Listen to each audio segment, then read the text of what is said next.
Oh my God, sorry.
President of the Republic of South Africa. Abu Khan Govap, Khan Govap, Ais Govatse, T Govatse, Korekare, Kukagna, Korekare, Kukagna, Sida, Daneche, Korekare, Abotse, Katarine Kuna, in Sida Sarode, Kaiba Asiba, Sakonsi, Karasi, Wasibakwa, Abotse Kare, Saneche de Midi, Insida Sarode, Kaiba Aseiba, Sakonsi Karati, Wasibakwa, Wakarati, Taragangati, Netse di Sab Karuma, O Nesine, Wesna, Wedare, Utse, Weida, Haubasida Kumisa, Utse, Weida, Haubasida Kumisa, Utse, Sida Kwasa Tay, Elo, Kaire Sida Kasa, Sida Nausa Kadik, Kaire Sida Diti Kusa, Kaiko Koka, Sida Tay, Kaiko Koka, Sida Tay, Ida Tom Tomiao, Kaire, Sida Itse, Su Kwatse, Abose Sida Dingaun Itse, Sida Itse, Manaba Kuire, in Huna Uire, Ida Sida Klati Uire, Kaisere Gigo Tabo, Kasi Kasra, Ida Harona Amre, Sas kom Havasire So, Abotse Sida Di, Naun Itse, Su Kwatse, Ida Sida Gangati, Watsire, Sas Gasira Elo, Sida Kutse, Su Kwatse, Kurukawa, Kurukawa, Kori, Korra, Atsamato, Kurukawa, Korra, Kori, Kokosawa, Nomawa, Concept, Keigangans,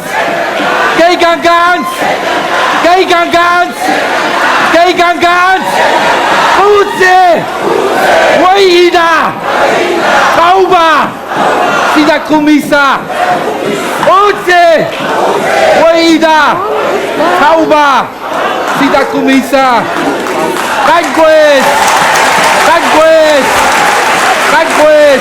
Thank you very much. Ayesa, Gangan.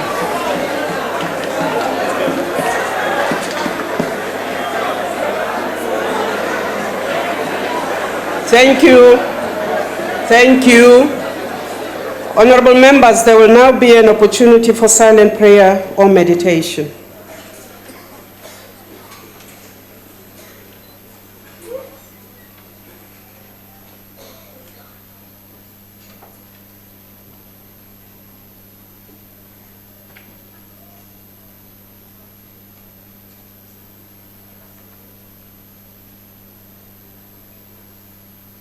Thank you. You may take your seats.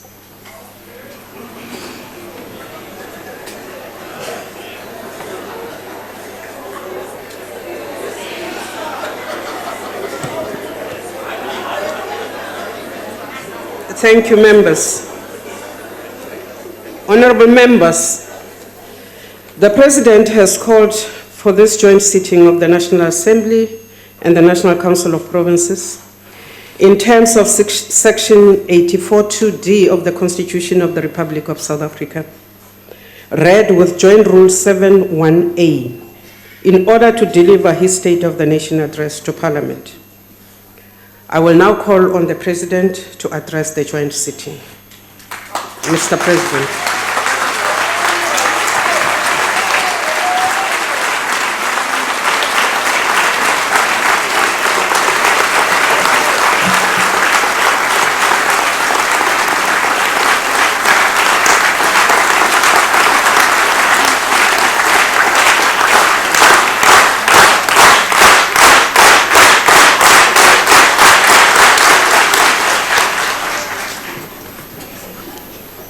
Thank you.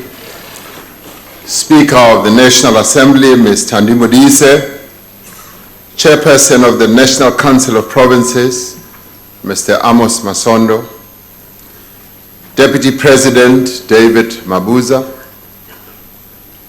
Chief Justice Mogoeng, and esteemed members of the judiciary, former President Kgalema Motlanthe, former President Thabo Mbeki, former Speaker of the National Assembly, Dr. Frini Ginwala, former Speaker of the National Assembly, Mr. Max Sisulu, former Speaker of the National Assembly, Ms. Balega Mbete, President of the Pan-African Parliament, Mr. Roger Deng, veterans of the struggle for liberation, Dr. Dennis Goldberg, Dr. Andrew Mlangeni, Advocate Priscilla Jana, Ms. Joyce Dipale, Ms. Lillian Kiachile, Ms. Smali Makungo, ministers and deputy ministers, premiers and speakers of provincial legislatures, Chairperson of SALGA and the executive mayors who are with us tonight, Governor of the South African Reserve Bank, Mr. Lesija Kganyago, heads of Chapter 9 institutions, leaders of faith-based formations, leaders of academic and research institutions, members of the diplomatic corps, invited guests, honorable members of the National Assembly and honorable members of the National Council of Provinces and fellow South Africans. I'm grateful to have this opportunity to address you all who are here in the nation.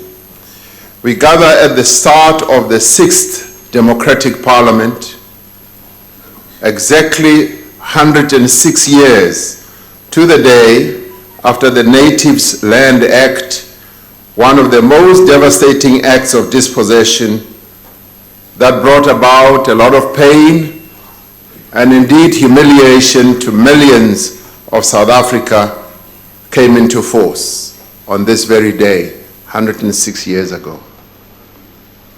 We recall the words of Sol Plaatje on that tragic day when he said, awakening on Friday morning, June 20th, 1913, the South African native found himself not actually a slave, but a pariah in the land of his birth.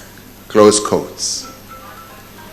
Our people suffered gravely and endured untold hardships as a result of the implementation of the Native Land Act. The effect of that law, which was implemented today, 106 years ago, are still present with us today. More than a century after that grave injustice, we are called upon as a nation to forge a South Africa where no person will be a slave or a pariah, only free and equal and respected. We gather here at an extremely difficult and challenging time in the life of our young democracy. Yet we are also at a moment in our history, a moment that holds great hope and promise. In 25 years of democracy, we have made remarkable progress in building a new nation in which all South Africans have equal rights and broadening opportunities. Over 25 years, we have done much to meet our people's basic needs, to reduce poverty, and to transform a devastated economy that was built to serve the interests of only a few South Africans. Working together, we have laid a firm foundation on which we can build a country in which all may have peace, comfort, and contentment. Yet, we also meet at a time when our country is confronted by enormous and severe challenges.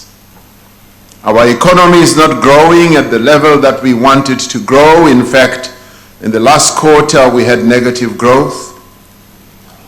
Not enough jobs are being created in our country. This is the concern that rises above all others. It affects everyone. It affects every household. It affects you, the young man who lives in Mzimhlope in Soweto, out of school for 5 years now and still not employed.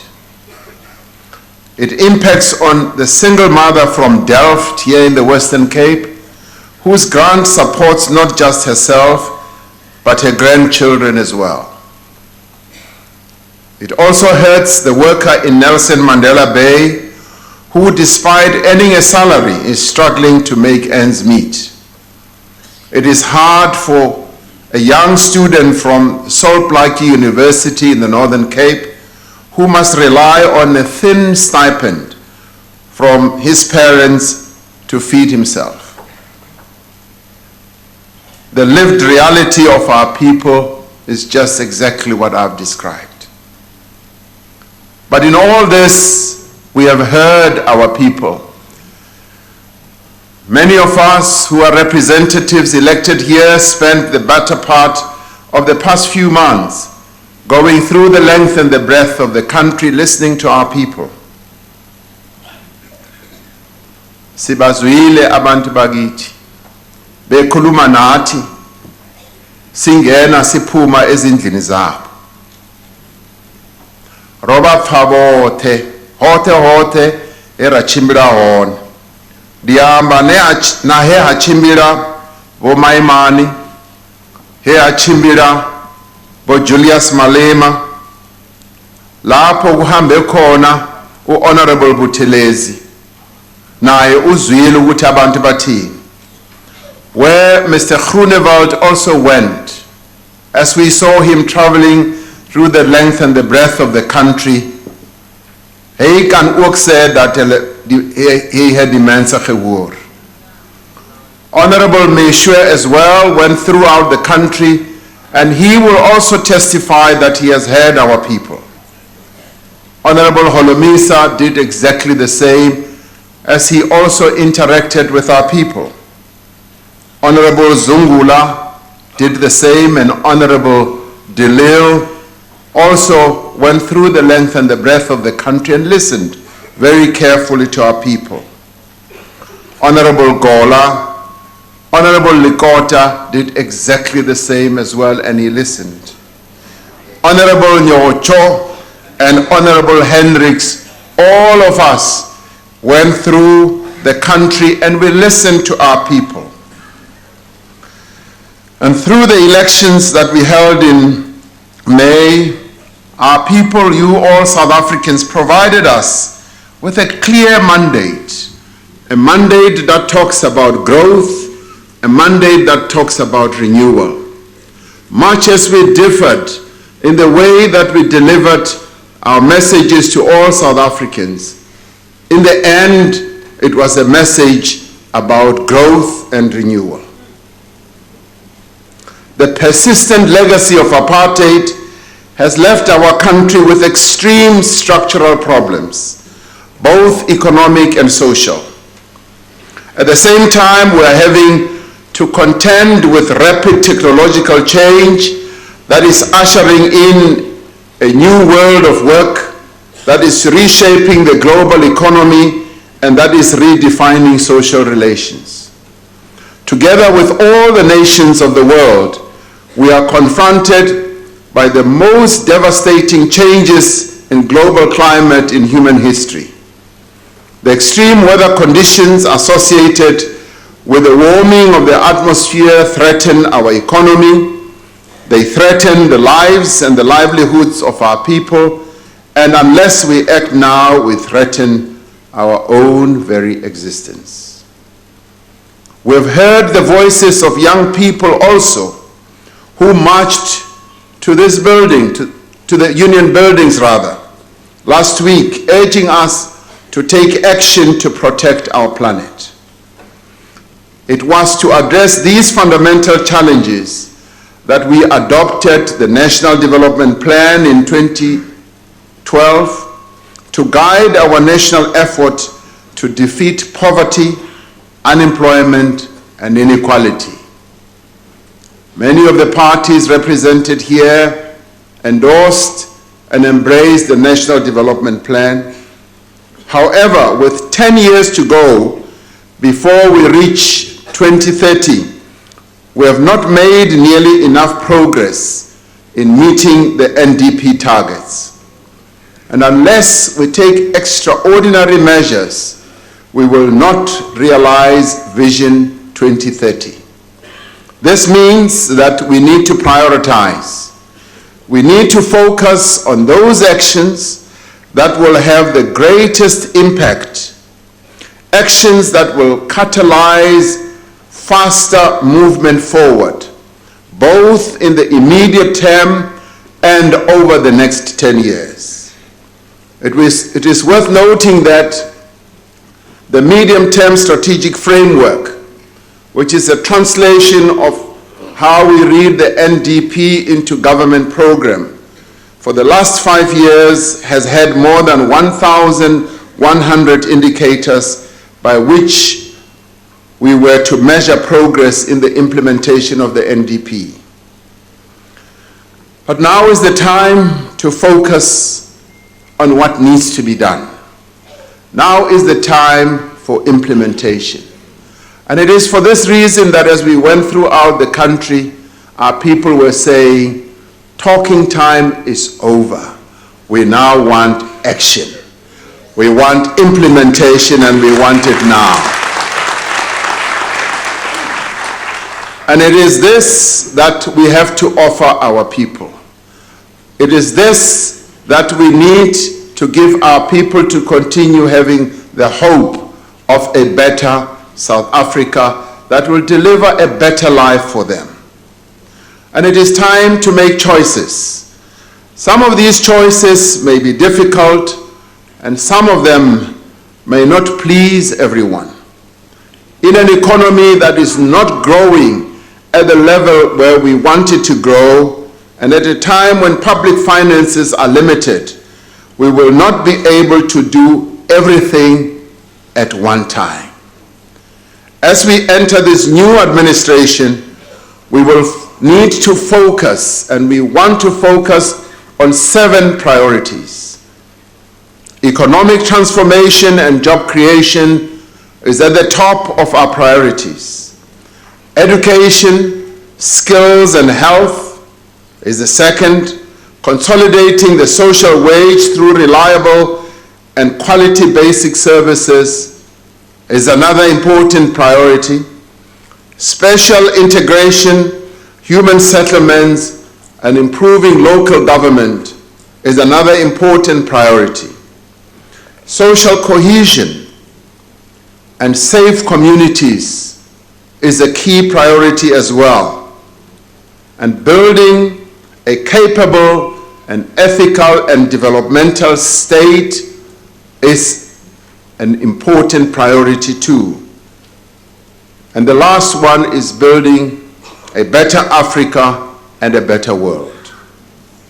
All our programs and policies across all departments and agencies will be directed in pursuit of these overarching tasks that we believe will be able to deliver a better life for all South Africans. At the same time, we must restore the National Development Plan to its place at the center of our national effort, to make it alive, to make it part of the lived experience of the people of our country. At the inauguration, we said that this must be seen as a defining moment for our young nation. A nation that is facing enormous challenges, but a nation that consists of 57 million people who stood up over the years and defeated one of the most terrible systems ever put together by human beings, apartheid. A nation of people with courage, a nation of people who have great commitment. We are the 57 million South Africans who refused to give in, who determined that we are going to change our life and our country for the better. And this is the moment where we are now. We also said that this is the moment where through our actions, now we will be able to determine our destiny. As South Africa enters the next 25 years of democracy and in pursuit of the objectives of our national plan, let us proclaim a bold and ambitious goal, a unifying purpose to which we dedicate all our resources and our energies. Let us be a people who are prepared to go where we have never been before. Let us be a people who are bold and are prepared to take bold steps to move our country forward.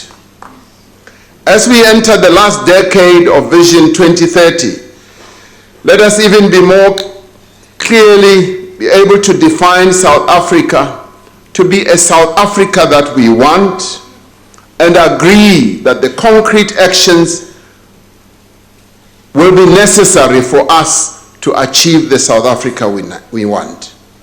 To ensure that our efforts are directed, I am suggesting that within the priorities of this administration, we agree on 5 fundamental goals for the next decade, which are part of these 7 priorities. Let us agree as a nation and as a people united in our aspirations that within the next 10 years, we will make progress in tackling poverty, inequality, and unemployment, where no person in South Africa will go hungry. Yes, where no one amongst us, as we look at all our people, will be a person who goes hungry. And this is a bold plan for the next 10 years, and I believe we can achieve it. Our economy, we should declare, should grow at a much faster rate than the growth of our population year by year.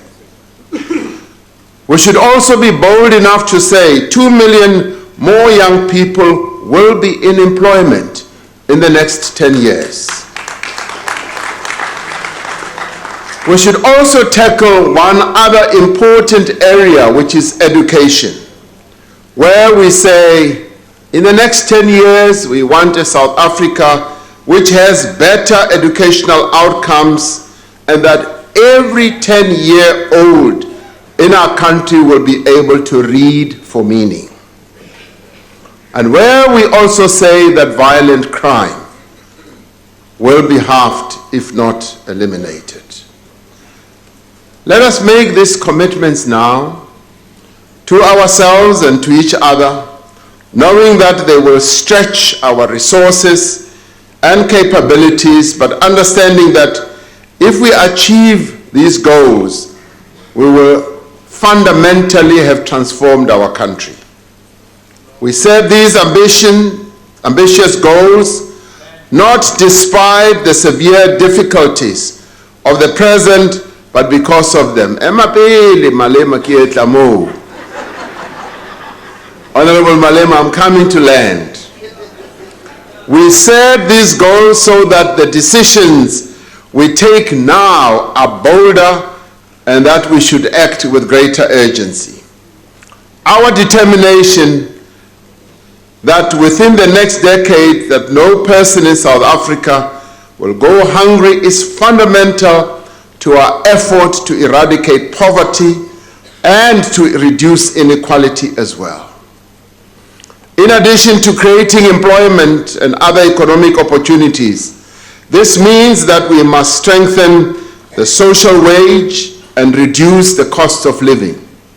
It means we must improve the affordability, safety, and integration of commuter transport and low-income households. While we have made great progress in providing housing, many South Africans, and this we had very clearly as all of us were campaigning during the May elections, many South Africans still do not have land to build homes and to earn livelihoods. In the next 5 years, we will accelerate the provision of well-located housing and land to poor South Africans. To improve the quality of life of South Africans, to reduce poverty in all its ramifications and dimensions, and to strengthen our economy, we will also need to attend to the health of our people. We must attend to the capacity as well as the effectiveness of our hospitals and clinics. An 80-year-old grandmother cannot and should not spend an entire day in a queue in a hospital or a clinic waiting for her medication. An ill patient cannot be turned away because there is a shortage of doctors or nurses or even medication in our clinics and hospitals. A woman in labor should not and cannot have her unborn child's life put in danger because the ambulance has just taken too long to arrive.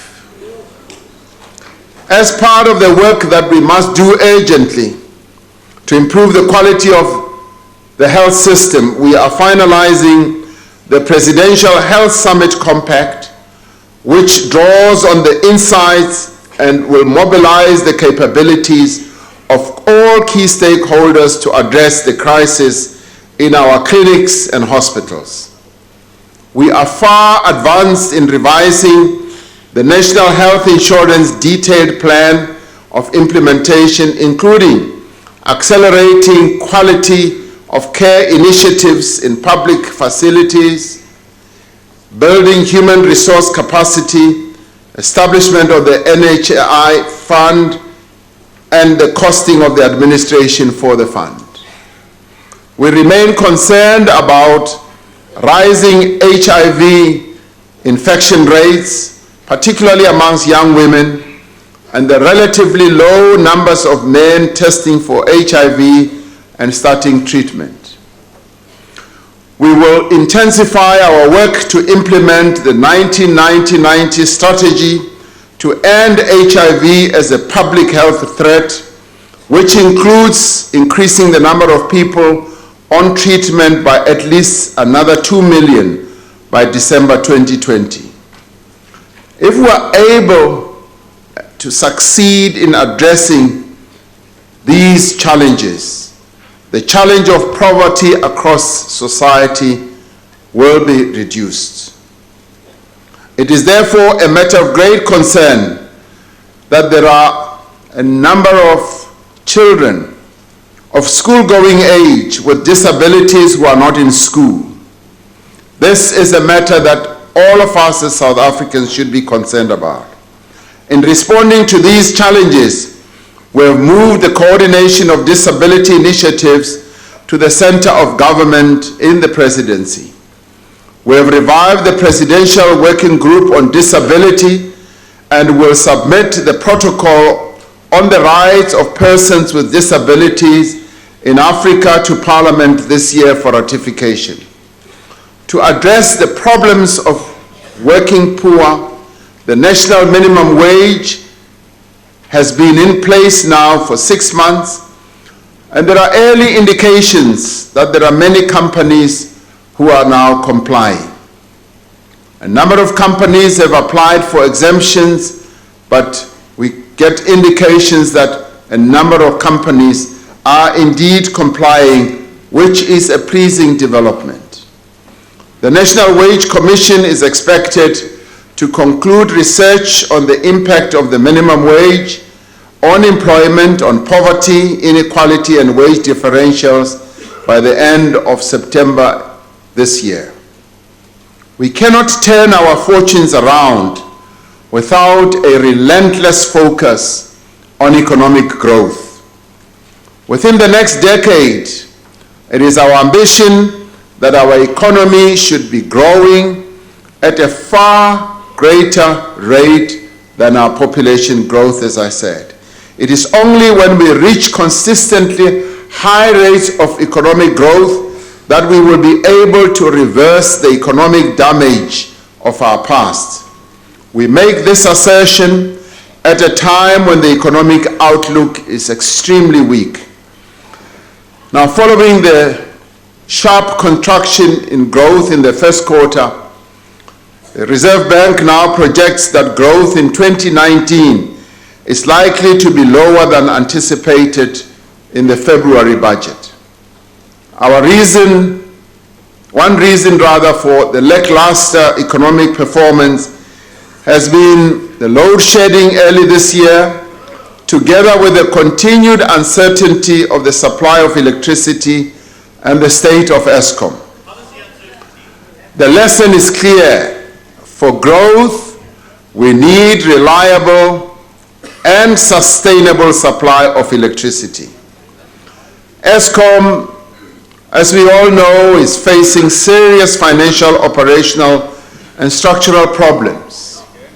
Since the load shedding earlier this year, ESCOM has, however, made much progress in implementing their 9-point plan, ensuring better maintenance of its generation fleet, reducing costs as much as they possibly can, and ensuring adequate reserves of coal.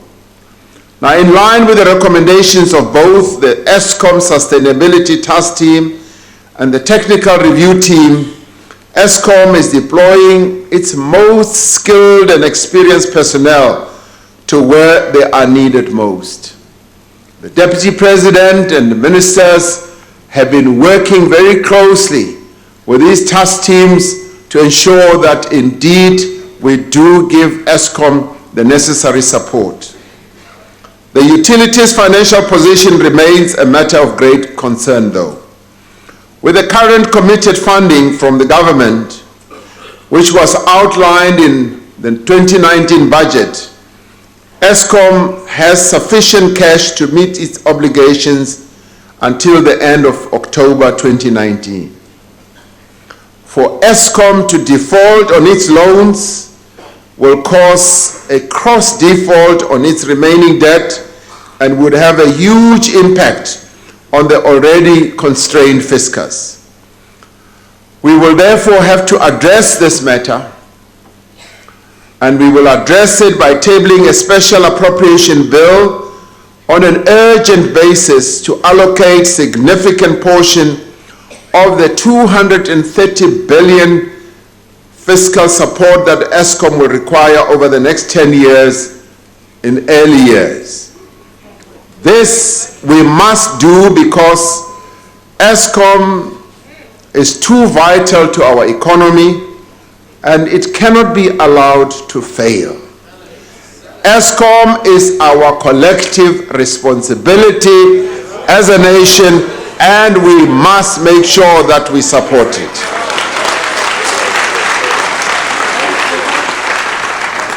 Now, further details on this, so that we don't get too excited, will be provided by the Minister of Finance in due course.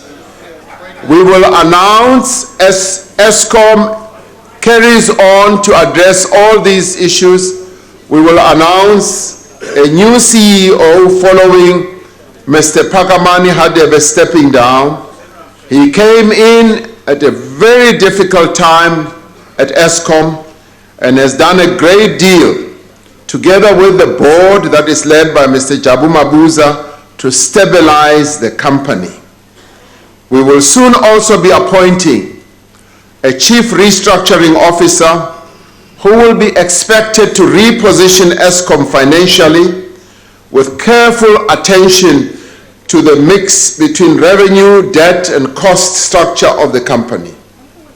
Now, ESCOM is also working with government and other stakeholders to address its broad restructuring plan, which we announced, as well as its overall debt, including the debt that is owed by municipalities as well as individuals. As a country, we must assert the principle that those who use electricity must pay for the electricity that they use. Failure to pay endangers our entire electricity supply, our economy, and our efforts to create jobs. Now, the days of boycotting payments are over. This is now the time to build, and it is the time for all of us to make our contribution. So we call on all our people who use electricity, let us pay up so that ESCOM must continue to do the work that it should do for all South Africans. Now, fellow South Africans and honorable members, to meet our growth targets, we will rebuild the foundations of our economy by revitalizing and expanding the productive sectors of our economy. This requires us to reimagine our industrial strategy, to unleash private investment and energize the state to boost economic inclusion. It requires the state to effectively play its role as an enabler that provides infrastructure, that provides basic services, a regulator role as well, that sets the rules, that create equitable opportunities for all players, and a redistributor that ensures that the most vulnerable in society are protected and given a chance to live up to their full potential. But there is another role that we want the state to play, and that is what I would call an entrepreneurial role, a role through which the state is able to take some risks and enable the economy to move forward. We will give priority attention to the economic sectors that have the greatest potential for growth. Drawing on our successes in the automotive sector, we will implement master plans developed with business and labor in industries like clothing and textiles, gas, chemicals and plastics, renewables, steel and metals, and fabrication sectors. We're going to substantially expand the agriculture and agro-processing sector by supporting key value chains and products, developing new markets, and reducing our reliance on agricultural imports. We will bolster the mining industry by developing markets for South African minerals through targeted beneficiation, reduced costs of inputs, and increased research and development. Through special interventions like special economic zones, reviving local industrial parks, business centers, digital hubs, and township and village enterprises, we will bring economic development to local areas. We will also focus on small, medium enterprises in our cities, in our townships, and our villages, and create marketplaces where entrepreneurs can trade and sell their products. We will make good on our ambition to more than double international tourist arrival to 21 million by 2030. This will be achieved through the renewal of the country's brand, introducing a world-class visa regime, and a significant focus on key markets that have the potential of boosting our tourism. Markets such as China, India, and indeed the arrivals from the rest of our continent. We are determined to ensure that tourists who come to our country are safe. We will expand our high-tech industry by ensuring that the legal and regulatory framework promotes innovation, scaling up skills development for young people in new technologies, and reducing data costs. Wherever we have gone, young people have continuously raised the issue of the excessive high data costs in South Africa. They want data costs to go down. Now, to provide impetus to this process, within the next month, the Minister of Communications will issue the policy direction to ICASA to commence the spectrum licensing process. Now, this process obviously will include measures to promote competition, transformation, inclusive growth of the sector, and universal access. This is a vital part of bringing down the costs of data. We call on the telecommunications industry to bring down the cost of data so that it is in line with the pricing that prevails in other markets in the world. We are intensifying our investment drive. Of the 300 billion rand of investments announced at our inaugural investment conference last year, just over 250 billion worth of projects have entered implementation phase.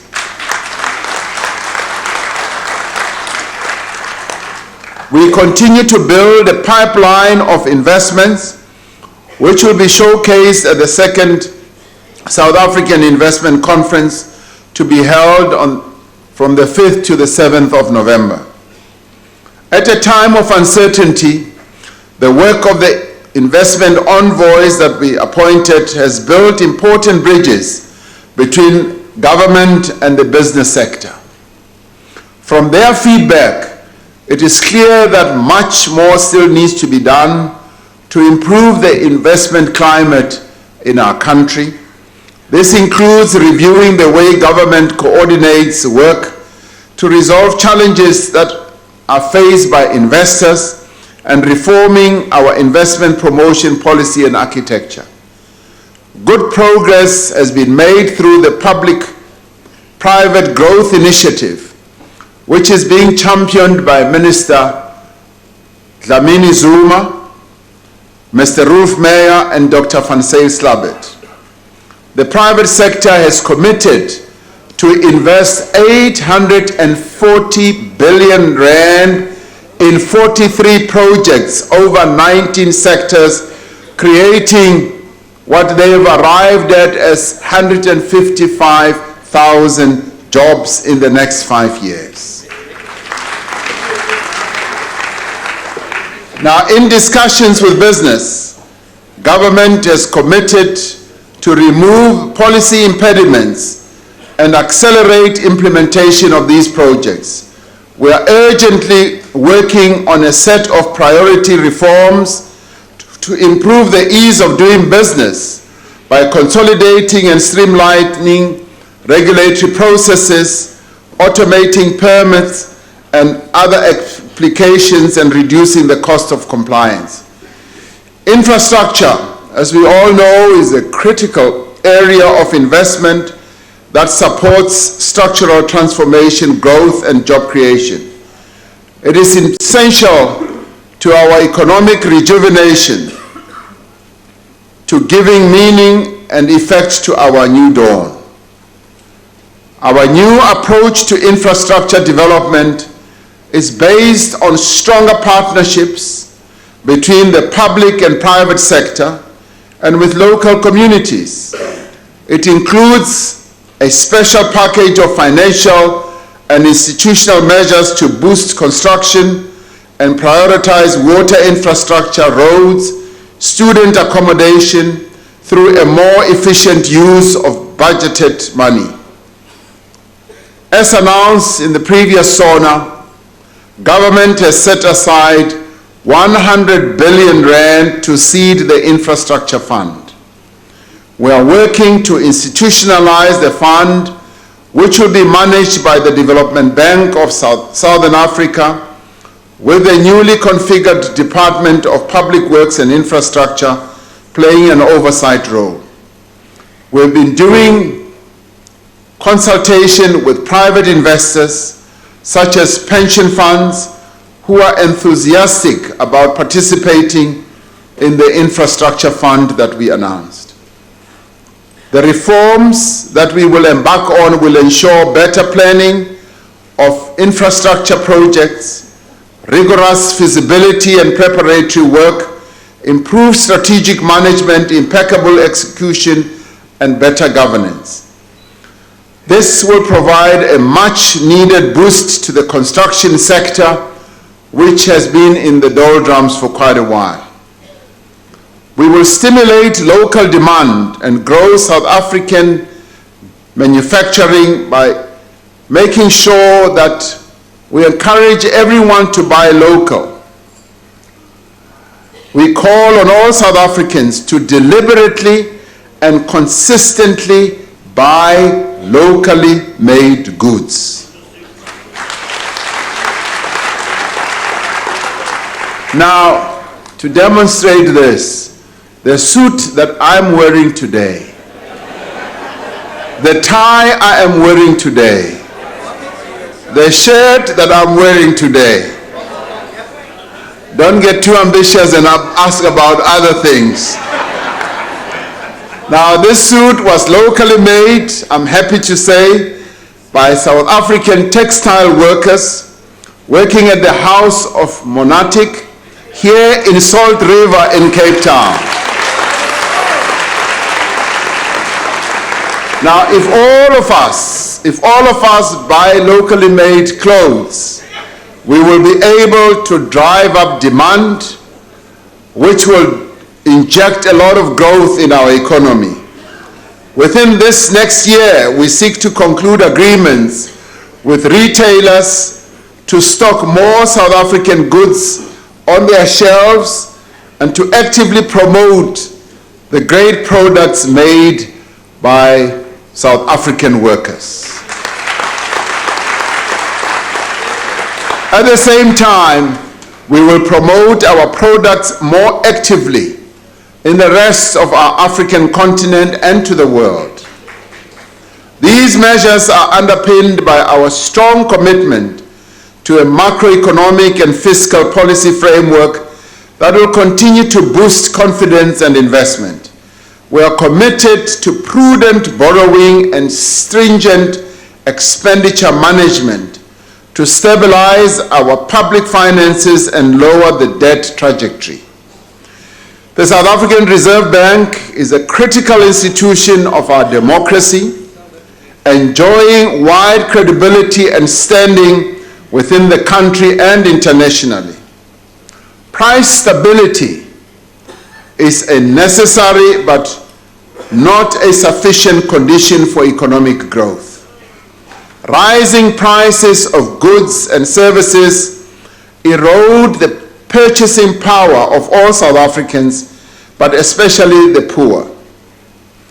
Inflation further undermines the competitiveness of our exports and our import competing firms, putting industries and jobs at risk.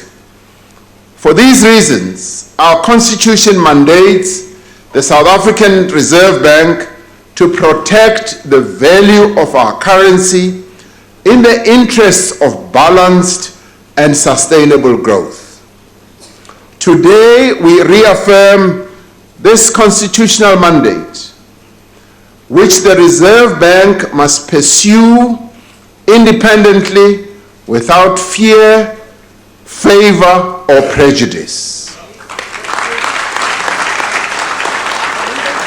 Our Constitution also requires that, listen carefully, our Constitution also requires that there should be regular consultation between the Reserve Bank and the Minister of Finance to do what? To promote macroeconomic coordination in all the interests, all in the interests of employment creation and economic growth. Now, if we are to be internationally competitive, if we are to attract investment, we must address the high cost of doing business in South Africa and complicated and lengthy regulatory processes. We must reach a point where no company should need to wait for more than 6 months for a permit or a license, and new companies should be able to be registered within a day. We will continue to reduce the cost of doing business by reducing port-export tariffs, lowering costs of electricity generation options. Guided by the NDP, it is our responsibility to pursue inclusive, sustainable development that is resilient in the face of climate change. Working in partnership with the private sector, with labor, and the international community, we will step up our adaptation and mitigation efforts. We have the opportunity to be at the forefront of the green growth, of low carbon industrialization, of pioneering new technologies and taking quantum leaps towards the economy of the future. We must increase the contribution of renewable and clean energy to our national energy mix and explore the potential of the hydrogen economy as well. Faster economic growth also requires accelerated land reform in rural and urban areas and a clear property rights regime. We have received the report of the Presidential Advisory Panel on Land Reform that was being led by the Deputy President, which will now be presented to Cabinet for consideration. The panel's recommendations will inform the finalization of a comprehensive, far-reaching and transformative land reform program. In the immediate term, government will accelerate efforts to identify and release public land that is suitable for smart urban settlements as well as for farming. In the stimulus and recovery package announced last year, we promised to prioritize funding for emerging farmers. Over the medium-term budget period, 3.9 billion rand has been allocated to the Land Bank to support black commercial farmers. An essential part of South Africa's growth strategy is the integration of our economy with those of our neighbors and the rest of our continent. The Africa Continental Free Trade Area will improve the movement of goods and services as well as capital and means of production across the continent. Our revitalized industrial strategy focuses on the expansion of our trade and investment links with Southern Africa, as well as the continent at large.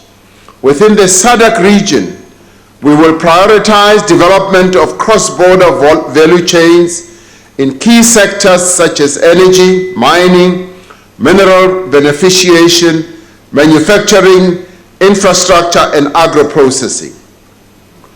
Now, the growth of our economy will have little value unless it creates employment on a far greater scale.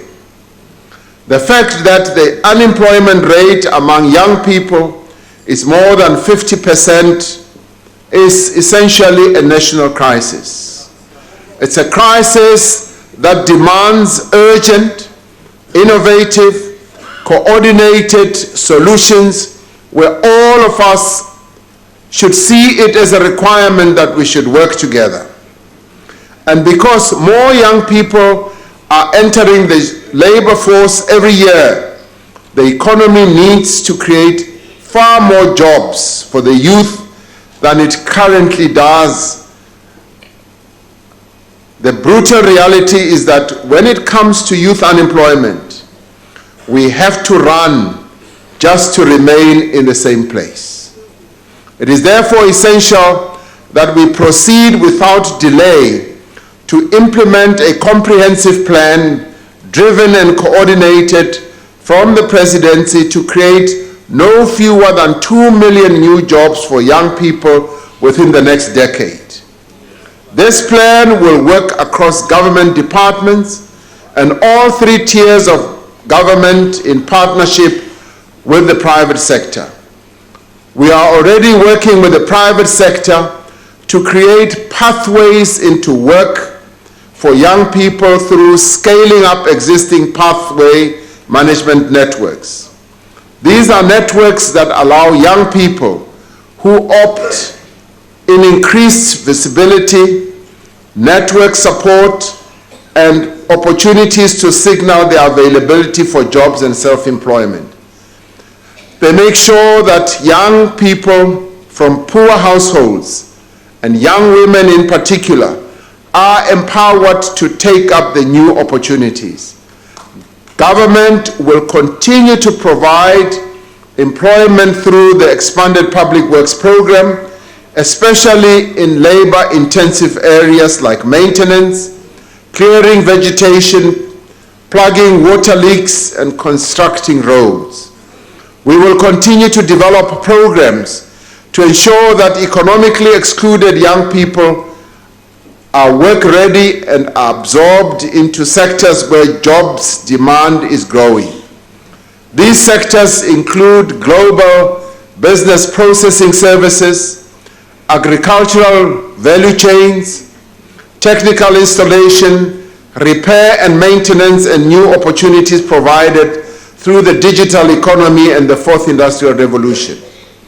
Government will also ensure that young people are employed in the social economy. We will expand the National Youth Service to take on 50,000 young people a year. Now, government will support tech-enabled platforms for self-employed young people in rural areas and townships. We will expand our programs to enable young people to gain paid workplace experience through initiatives like the Youth Employment Service and also facilitating work-based internships. We're going to roll out small business incubation centers throughout the country to provide youth-driven startups with financial and technical advice as they begin their journeys. Now, yesterday I had the great privilege to meet and engage in dialogue with several young South Africans who are doing simply amazing work to build our country and develop our economy. They are entrepreneurs and community builders and activists and artists. If there is one thing we have learned from our engagements with this country's youth, it is that we cannot impose solutions on them. Everything that has to be done must be led by young people themselves. They have told us very clearly what they want and what they also need. They want to be employed, yes, but they also want to become employers. They are brimming with ideas and they are at the forefront of innovation and they want to do things for themselves. We have to support the fire of entrepreneurship that resides in them, because the fortunes of this country depend on the energies and the creative talent of young people. If we are to ensure that within the next decade, every 10-year-old will be able to read for meaning, we will need to mobilize the entire nation behind a massive reading campaign. Early reading is the basic foundation that determines a child's educational progress through school, through higher education, and into the workplace. All foundation and intermediate phase teachers are to be trained to teach reading in English and other African languages, and we are training and deploying a cohort of experienced coaches to provide high-quality on-site support to our teachers. This forms part of the broader effort to strengthen the basic education system by empowering school leadership teams, improving the capabilities of teachers, and ensuring a more consistent measurement of progress for grades 3, 6, and 9. We also have to prepare our young people for the jobs of the future. That is why we are introducing subjects like coding and data analytics at a primary level school. The South Africa we want is a country where all people are safe and feel safe. Let us therefore work together to ensure that violent crime is at least half by the next decade. The first step is to increase police visibility by employing more police women and men, and also to create a more active role for citizens through effective community policing forums. Currently, there are 5,000 students registered for basic training in our police training colleges, and we envisage that this number will increase to 7,000 per cycle over the next 2 intakes. We are working to improve success rates in investigating and prosecuting crimes and to ensure better training and professionalism throughout the criminal justice system. Violent crime, as we all know, is a societal problem that requires a society-wide response. We are working with civil society organizations to end gender-based violence and femicide. Following intensive consultations and engagements, we are working towards the establishment of a gender-based violence and femicide council and a national strategic plan that will guide all of us wherever we are in our efforts to eradicate this national scourge. We are capacitating and equipping the police as well as the court system to support survivors of gender-based violence. We are stepping up the fight against drug syndicates through the implementation of the National Anti-Gang Strategy and the revised National Drug Master Plan. The achievement of all these objectives naturally requires a capable and developmental state. This is a state that not only provides the institutions and infrastructure that enable the economy and society to operate, but that has the means to drive the transformation that we need. Earlier this month, we announced the reconfiguration of a number of government departments to enable them to deliver on their mandates. Our decision was premised on efficiency, cost containment, cooperative governance, and strategic alignment. This is the start of a wider process of arresting the decline in state capacity and restructuring our model of service delivery so that it best serves the citizens of our country. We will be adopting a district-based approach, focusing on the 44 districts and the 8 metros in our country to speed up service delivery, ensuring that municipalities are properly supported and adequately resourced as well. To ensure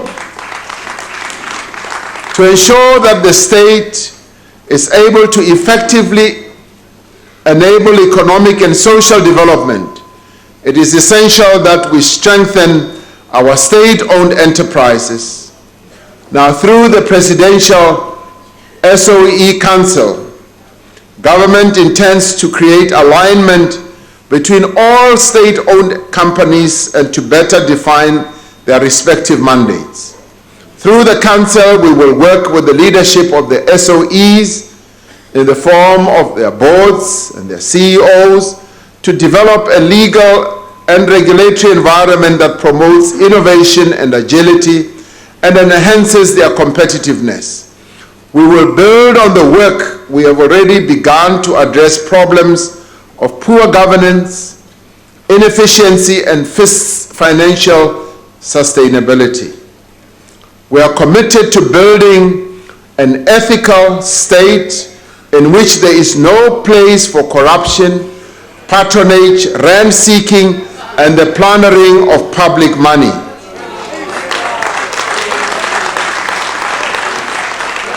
We want a core of skilled and professional public servants of the highest moral standards and dedicated to public service. The decisive steps we have taken to end state capture and fight corruption, including measures to strengthen the NPA, the SIU, SARS, and state security, are achieving important results. But there is still much more work that we need to do.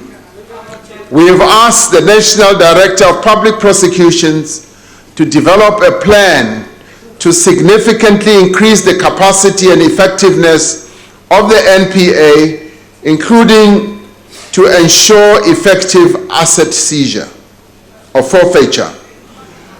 We need to ensure that public money stolen is returned and used to deliver services and much needed basic infrastructure. We expect that the new SIU Special Tribunal will start work within the next few months to fast-track civil claims arising from SIU investigations, which are currently estimated to be around 14.7 billion rand. On our relations with the world, South Africa will continue to play an active role in the quest for global peace and security, people-centered development and prosperity for all. We renew our determination to work in concert with the international community to preserve and protect the rule-based multilateral system with the United Nations at its head. We will use our membership of the UN Security Council to promote the peaceful resolution of disputes, particularly on our own continent. If we are to achieve the South Africa that we want, we need a new social compact. We need to forge durable partnerships between government, business, labor, and civil society. This places a responsibility on each one of us. Government must create an enabling environment It must use public resources wisely and invest in developing the country's human capital. We would like business to consider the country's national strategic objectives and social considerations in their decisions and in the commercial actions that they embark upon. We agree that labor should advance the interests of workers while at the same time promoting the sustainability of businesses and the creation of jobs. Civil society needs to continue to play its role in holding government to account, but must also join us in practical actions to attain our common goals. We look to parties in this Parliament to be a vital part of this partnership, lending support, insights, coming up with practical solutions, and all this being done in the national interest. This social compact requires a contribution from everyone. It will also need sacrifices and trade-offs.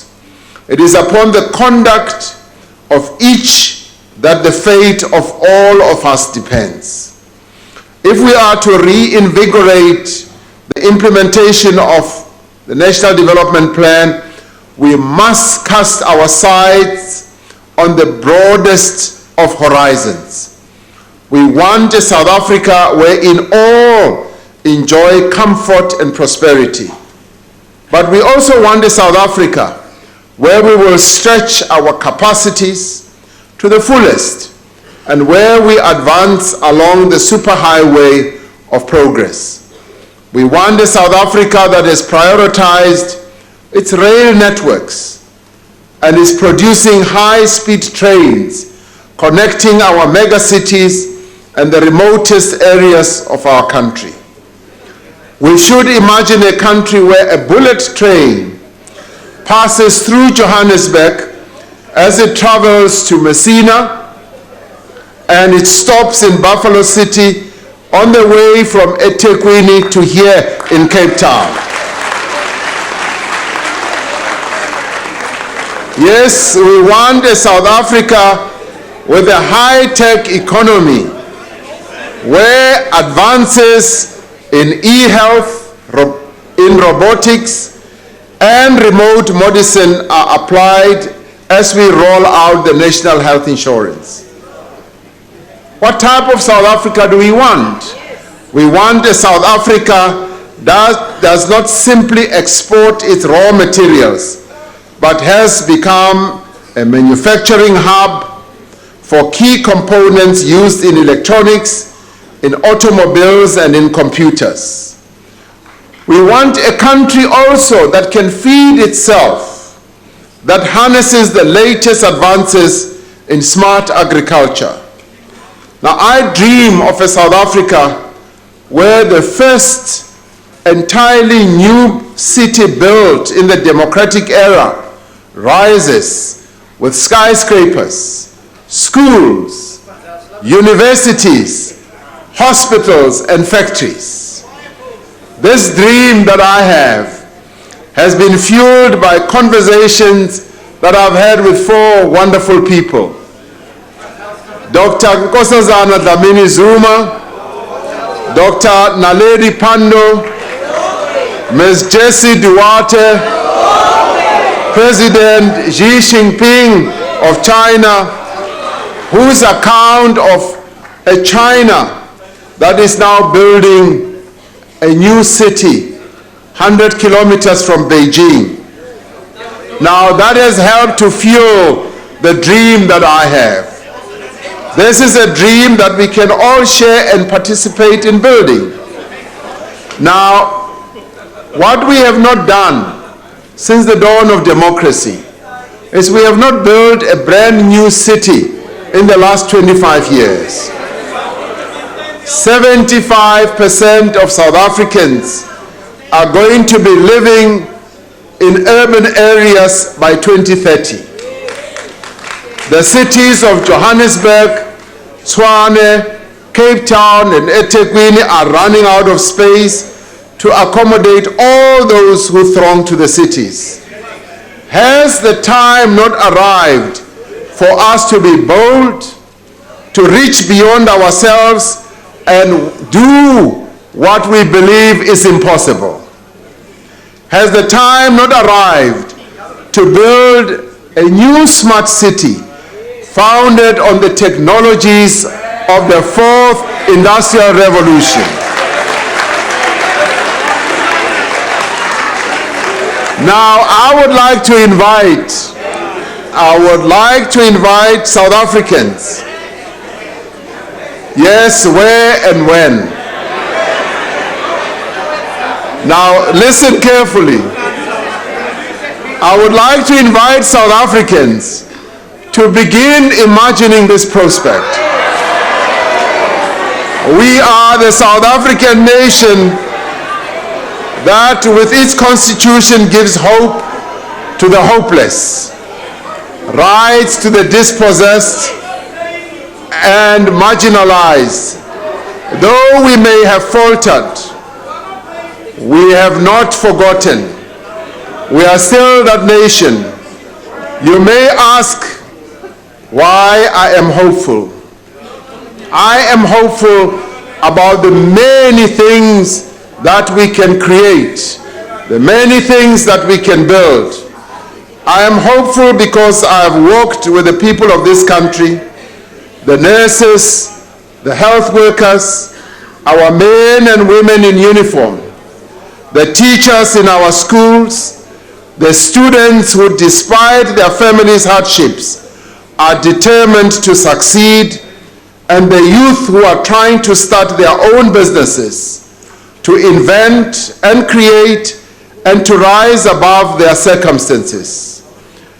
If you who give me courage, the people of this country, are able to have dreams, these are dreams and expectations that our people have.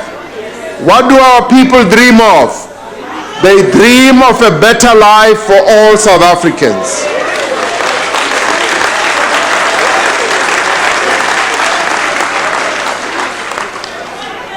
They dream of a life where their children will be able to get an education and a job. They dream, many South Africans dream of starting their own businesses. Now, working together, there is nothing that we cannot achieve. There is nothing that we cannot do. And there is nothing that is impossible to us.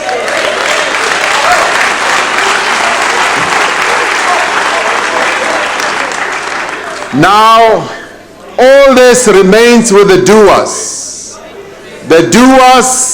who are able to get the work done, the doers who are able to have a clear intent on what needs to be done, the people who don't sit by the sidelines and criticize and just scream and shout.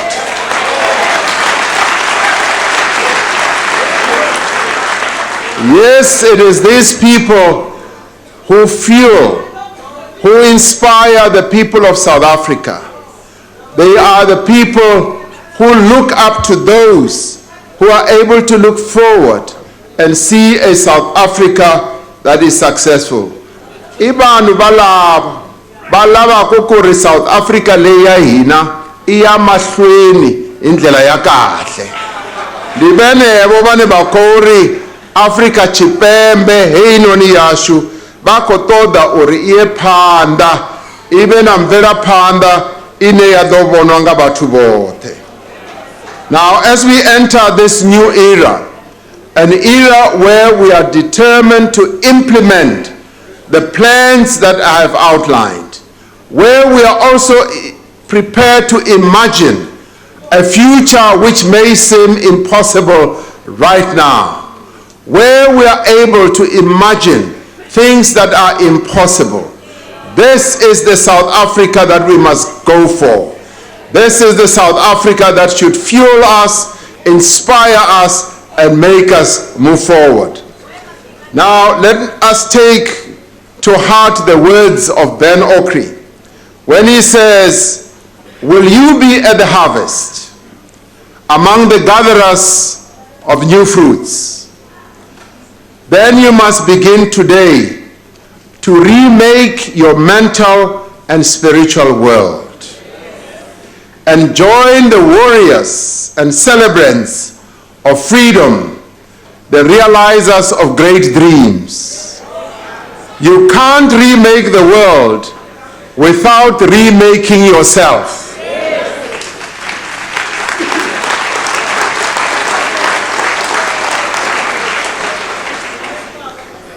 It is indeed, when you can imagine this South Africa that we are seeking to build, that you can remake yourself. He continues to say, each new era begins within. It is an inward event with unsuspected possibilities for inner liberation. We could use it to turn on our inward lights. We could use it to use even the dark and negative things positively.